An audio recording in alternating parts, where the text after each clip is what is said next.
So when you think about 10 to 20 years from now, Right. how much is going to change during that period of time, it's going to be crazy. Here's the things that could occur based on the underlying driving forces, the things that are causing change in the world. I'm a little bit of a disappointed technologist in my career, and I'm disappointed because the best technologies don't always win, because technology is just a part of the puzzle. I think a lot of companies do have trouble with seeing the future and disrupting themselves. Yeah. It's hard for them to get out of their own way. Plug and Play, we are one of the largest innovation platforms in the world.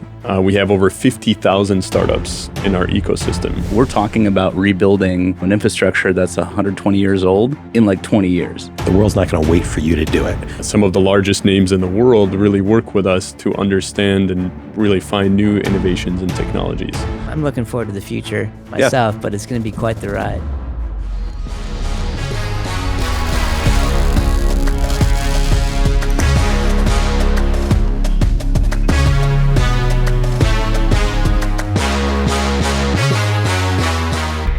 Welcome to Forging the Future, and I'm here at South by Southwest sitting with Mike Courtney, who is a researcher and a futurist. Welcome to the show. Thanks for having me. Yeah. What is a futurist? You know, a lot of people ask that. And, you know, I want to be one. Futurist is somebody that just helps organizations understand what's possible. We don't try to predict the future. We just say, here are the things that are possible. Here's the things that could occur based on the underlying driving forces, the things that are causing change in the world. We take those things almost as ingredients. We apply it to what that organization does. And we say, these are the things that could occur, and either occur because you want them to happen and you make it happen, or occur because your competitor gets to it before you do. So we try to help them think about possibilities. So a company would hire you to gaze into the crystal ball of the future and try to predict maybe where things are going. That's got to be pretty exciting right now. And a lot of it is really so they don't get blindsided. So they don't wake up someday and go, oh, shoot, those guys did what?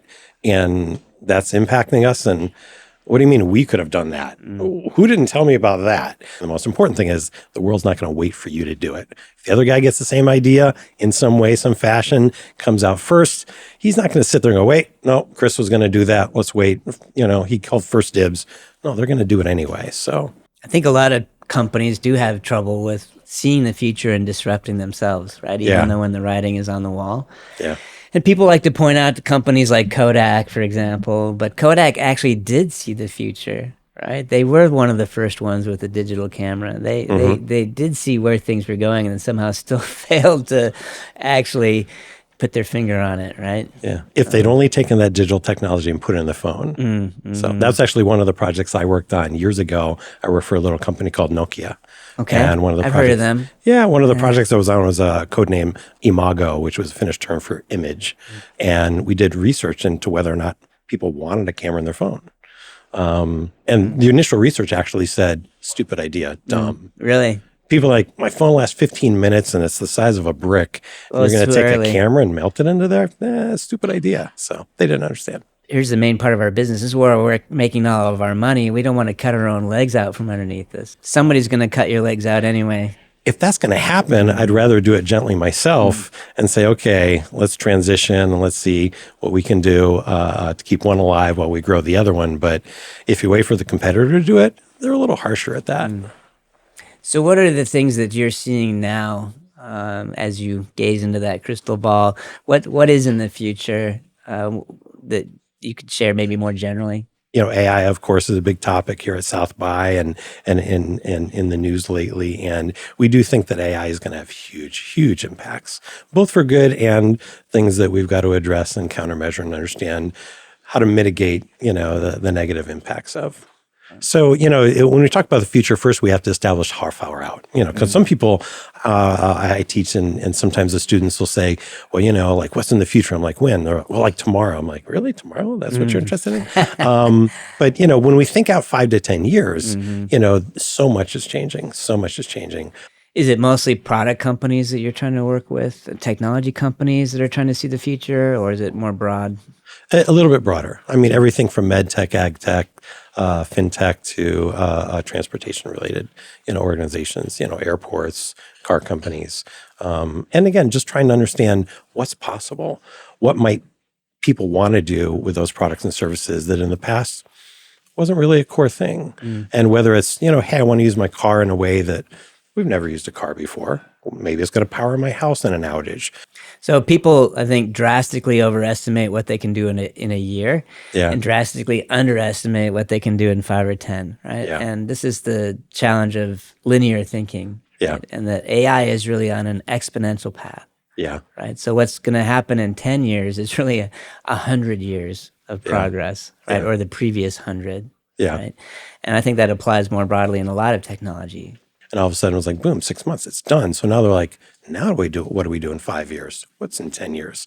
And with AI accelerating what they can do and what their competitors can do, they really got to be on the ball now. They really got to really think at a faster pace than most corporations are used to. Mm-hmm. Is there a different approach from an enterprise to, like, say, a startup or a founder as far as trying to visualize that future perspective? Yeah, one of the things we use as futurists is called the futures triangle. And it's really the 3 points of the triangle are basically the way to the past, or sort of legacy, the focus on the present, insights, and then that pull of the future. And the thing that legacy has, the existing companies have, is they've got that legacy. They've got that way to the past. We've always done it that way. It's always been this, or we earn a lot of money from this thing that we developed way back when. But startups don't have that. They can focus on the needs of today and where the world's going. So they sort of have an advantage. They're not weighted down by this thing they've got to keep, this ball and chain from the past that they've got to somehow mitigate or, put on wheels or something.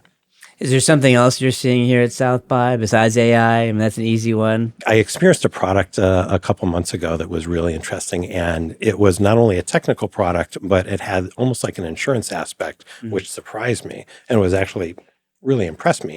It was called Ting Fire Safety. Okay. It was a product that somebody had told me about maybe 2 years ago. And I eventually got around to looking it up and said, I should get it. You basically plug it into the wall, and it uses signals, your electrical signals, to figure out if there's a short or something wrong with your electrical system. And if there is, they call you, and they call me and say, hey, there's something going on. Wow, I've got some short and prevented a fire. But then the thing that was very unexpected is an insurance aspect where they said, by the way, anything that we detect, if it has to be fixed, we're going to pay up to $1,000 to repair it. I'm like, that blew me away. It's like, but this is only $99 a year. And they're like, yeah, you're going to pay $1,000 to fix something? That just blew me away. So combining a technical solution to say, yeah, I want to protect my house from unintended, shorts and electrical things that could cause a fire, with an insurance thing that's going to actually help remediate the thing they find. That was an interesting combination. So what's the difference between the research part and the futurist part? Yeah. So that's something that a lot of people sort of don't initially see. And so research, they think, okay, you're going to be very, very methodical, very process oriented, very statistically valid. And foresight, they think, my liquor bill must be big, right? And they just think, oh, it's just blue sky thinking and, being a little crazy. And it's actually not the case. The real difference is just time horizon. Research, we focus on the next 6 to 12 months, what a consumer is thinking, feeling, and why. But foresight and thinking like a futurist, thinking 5, 10, 20 years out, maybe 30 years out, but a lot of rigor, a lot of process, a lot of methodology. There's so many different exercises and tools and techniques you can use to be very thorough about thinking about the future. Is there an example of using Steep that actually, do you go back and look and see how well you did predict I don't know how long you've been doing it, but how well did you predict the future? Like if you look at your research from 5 years ago, or where we thought we were or would be? Yeah, it's amazing how often we get it sort of correct in terms of what the possibilities were. In fact, we have clients that'll say, hey, look at what these competitors did, that's really impressive. And why wasn't that us? I'm like, let's turn back to the slide number 32 in that deck we gave you in 2016. And does that sound like what they just announced today in the year 23? They're like, oh, yeah, I guess it does. And so what action did you take based on that? Oh, find out why we didn't take action on that. Get it done. So it happens. Big organizations are big because they've learned to be efficient and drive forward and do what they do and make a lot of money from it. Well, a lot of it's about timing, right? Yeah. You have a great idea, just too early. Yeah. The handheld Newton from Apple was a great example of that. Yeah. It was 10 years ahead of its time, maybe 20, right? Yeah. And You look at Palm being like, I think, more valuable than Apple and Nokia and all these companies, Microsoft, and then now that they went down to zero, right? But the Palm Pilot was like the first successful handheld. Yeah. So you can be too early with your future thinking. You can be too early, but if you look back and if actually you Google on YouTube the Apple Knowledge Navigator, it actually was, and it's something Apple produced, a little video they produced back in, I think, 1987, back when most people had a green screen if they had a computer at all, no color. And they had basically the iPad, and it was a little concept video where you could ask it questions, it talked to you, it had like an AI, had a color interface, could do all these things. And they imagined it, and it took them a long time to get to actually building what became an iPad, but they imagined that a long time ago, back in 1987. So there's a lot of examples in history where somebody imagined it, and then, a long time later, somebody actually finally did it. Which is why you see a lot of the products on like sci-fi, right? Yeah. Because they're good at trying to imagine what the future would be like. They might have gotten the Star Trek flip walkie-talkie thing wrong, but, Yeah. The fact that Motorola actually created one that was still talking to satellites in space, right? Yeah. It's pretty interesting. Well, thanks for being on the show. Yeah. Thanks for having me. Yeah. I'm here at South by Southwest talking to Ilya Tabakh, an entrepreneur in residence, and we're going to find out what exactly that means. Welcome to the show. Yeah, thanks for having me. What is an EIR? Yeah, it's a great question. It's a term that popped up in sort of venture capital land and in academia. So in like the late 70s, private capital, risk capital had entrepreneurs that were in between ventures, and they would come spend some time at the private equity or venture capital fund. More recently, it's gotten expanded quite a bit, but it's essentially somebody that has a collection of skills and insights that are useful kind of in a new context, their residents. And so it's funny because it's a little bit complicated and multifaceted, but basically that's the main idea. Yeah, so back in VC worlds, a lot of the VCs had like finance backgrounds and, M&A and banking. And so the EIR, entrepreneur in residence, was a way for them to bring an entrepreneur into the firm that understood a little bit about what it was like to be an entrepreneur and build a business, and maybe had some specific domain expertise. There's the term EIR, and then there's sort of other terms that sound and kind of look like EIR. So even like the Presidential Innovation Fellows ultimately end up as sort of a form of EIR in the federal government. And so it's pretty wide. I mean, it's spread quite a bit since sort of that VC meets entrepreneur start. Yeah, I think it's interesting also from a corporate level, and I've actually had that experience with some corporate clients. You're working with a group of people in a larger corporation responsible for some fairly large budgets and maybe even product development. Yep. But they specifically have never been an entrepreneur, but they're essentially a business inside a big business. Yeah. So a lot of markets are clearly defined by client spending, Redwater, what's our fair share? Corporations, ultimately, large organizations know how to play that game. They understand the mechanics there. But new markets that are still coming together and are very, very early commercial act quite a bit differently. And so we found that it's very useful to sort of bring that outside in perspective. And were you an entrepreneur originally? Yeah. And I built a distributed data center company. And so we had these kind of network of mesh data centers. And I got super excited about infrastructure. And so that's how I ended up in my current role. So if I wanted to be an entrepreneur in residence, I should probably be an entrepreneur first before I could get that kind I think of job. so. Yeah. It makes sense. If your job is... There's not like a degree for it, right? Right. Yeah.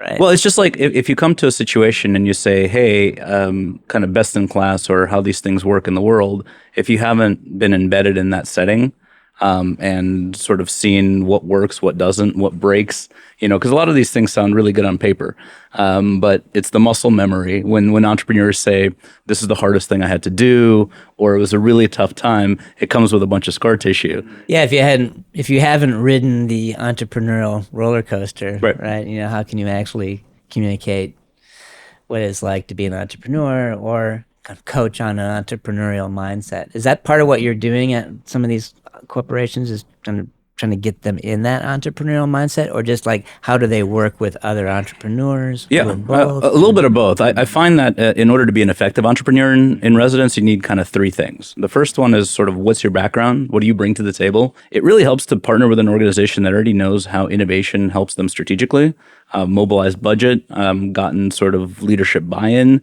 ideally have incentives in place to drive some of this behavior. And then the third part is a lot of time you're sort of switching the type of role that you have. A lot of entrepreneurs are used to having, resources, executive authority, being able to turn on a dime. And many of the times that's not how it's going to work where you end up. And so thinking about how do you sort of reskill yourself. I intentionally joined and look for organizations that have a lot of that figured out, because that really is a heavy lift, and it takes some time to translate a lot of these ideas into how it works in your culture. So you're here at South by. Are you looking for something in particular? What is an EIR doing here at South by? Yeah. Well, so one of the value propositions really is bringing an outside-in perspective, staying sharp on what folks are doing. Fortunately, this year at South by, there's actually like a pretty healthy energy track, and they're having some really interesting conversations about what does decarbonization look like, all these sustainability objectives by 2030 and 2040, 2050, how we're going to get them done. A lot of them are really thinking about what does this mean for the communities where this infrastructure is going to be. And so that discussion is actually pretty encouraging to me, because it's not a discussion that's happened at South by and in some of the like bigger tech discussions that happen. But otherwise, there's a lot of interesting things going on in kind of enterprise AI.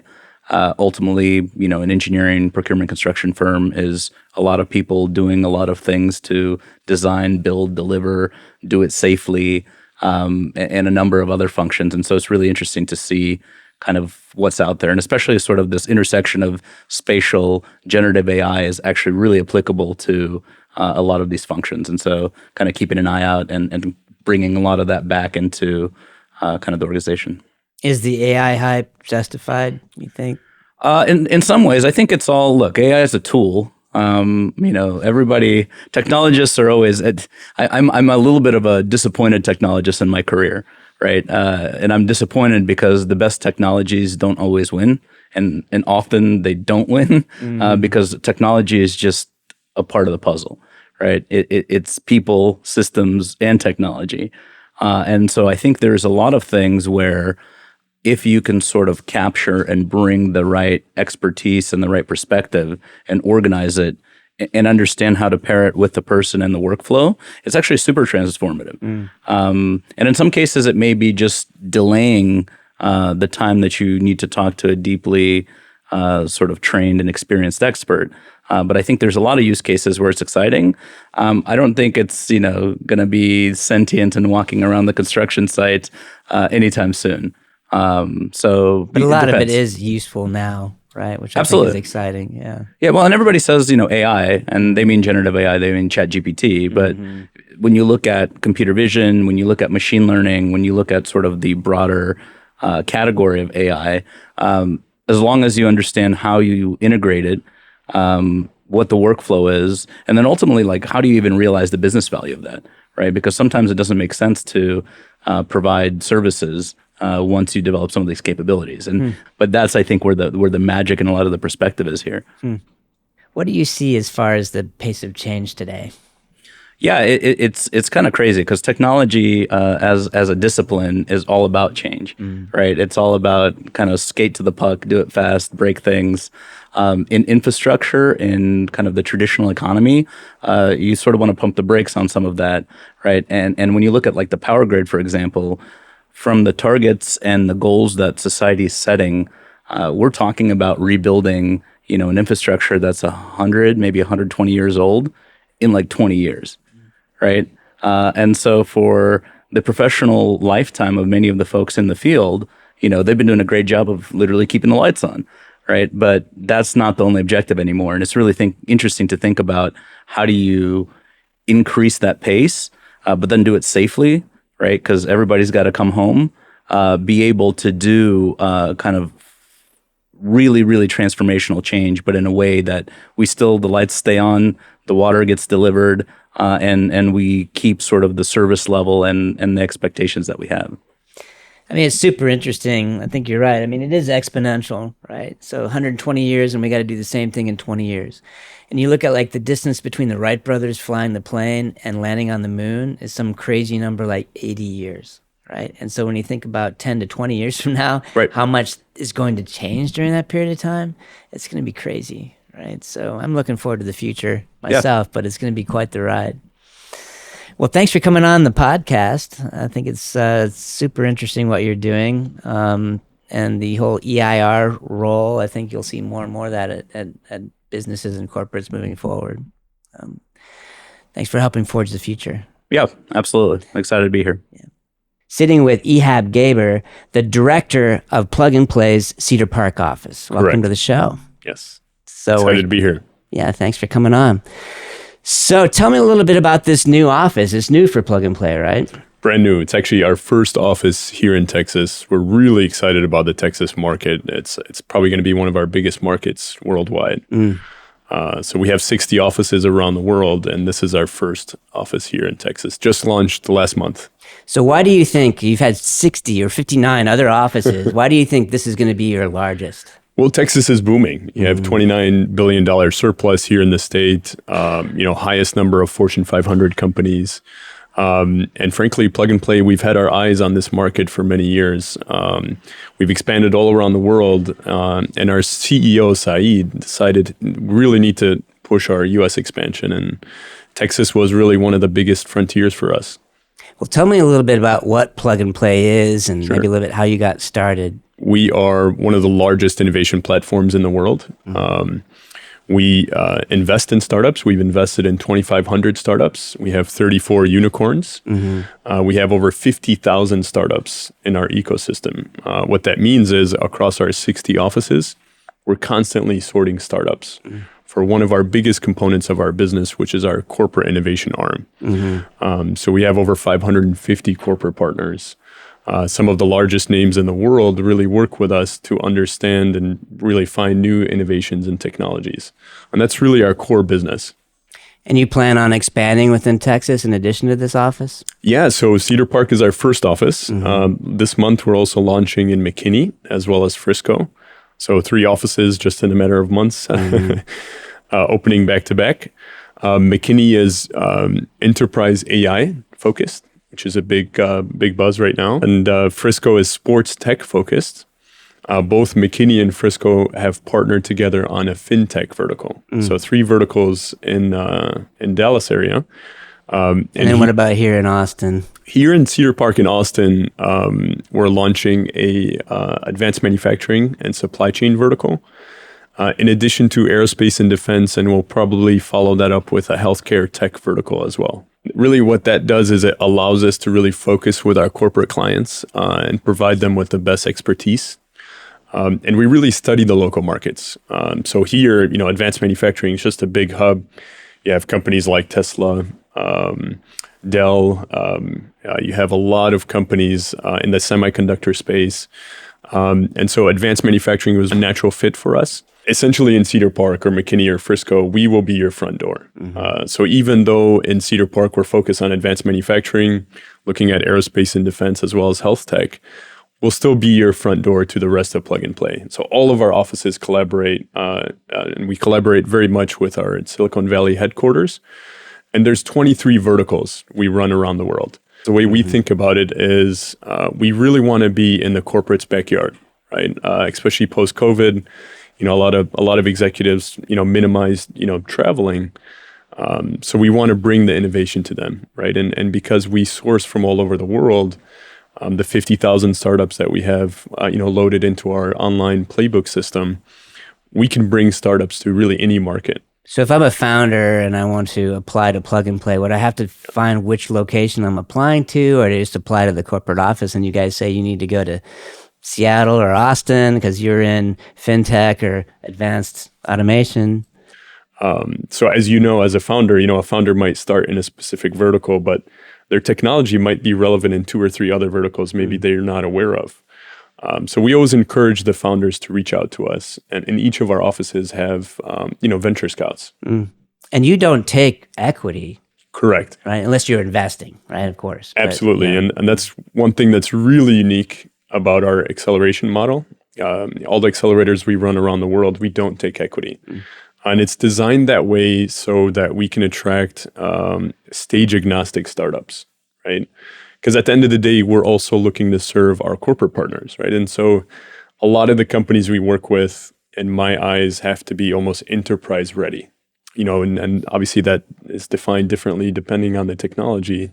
Yeah, that's interesting. So basically, if someone's a little further down the road, they don't have to think about, well, I'm not going to go into plug and play because I'm a little too far along, or I don't want to give up my equity.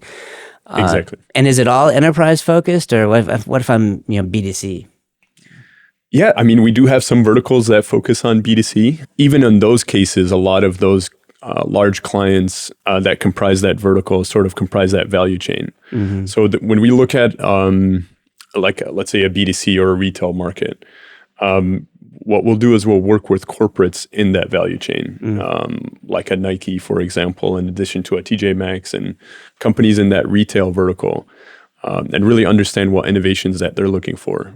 And then they will work with us to identify the technology gaps for the whole vertical, the ones that they want to tackle with other corporates, maybe that are too large to tackle individually. And that's how we'll design the accelerator and the call for the RFPs. Okay.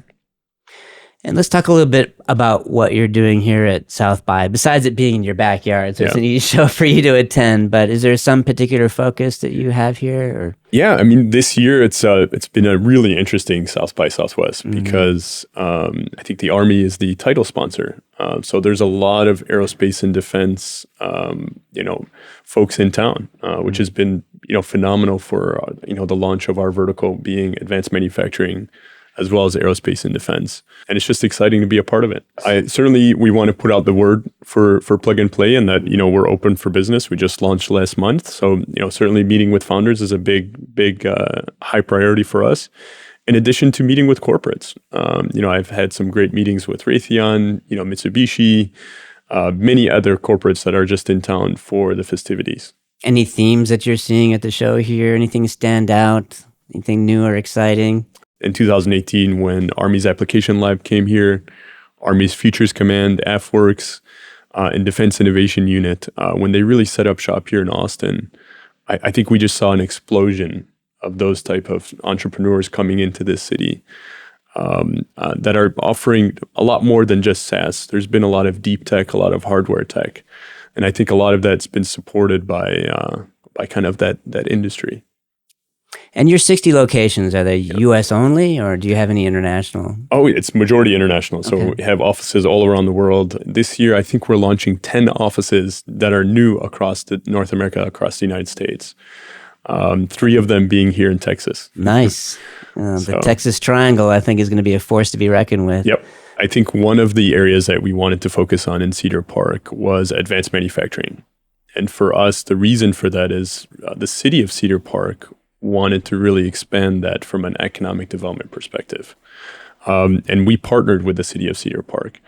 But if you look beyond Cedar Park, there's this interesting opportunities happening here in Texas where you have a big push to really nationalize a lot of production with the CHIP Act and everything that's going on in the semiconductor space. And then you pile on that enterprise AI and the focus on AI.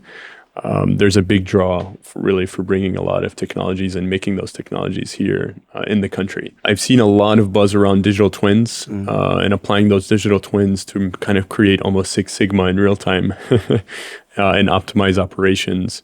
But there's a lot of applications in automations, everything from robotics to really industrial automation. Streamlining production and really kind of taking out the human element and really freeing up the humans to do other things and be a lot more creative and scale.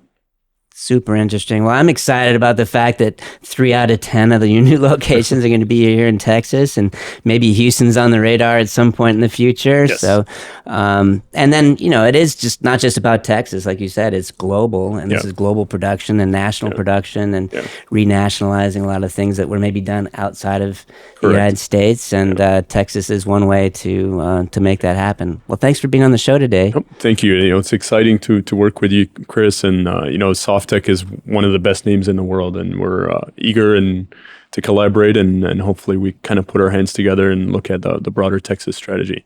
Sounds good. I love collaboration. Well, good luck at South by. Hopefully you'll find what you're looking for. Fantastic. Thank you.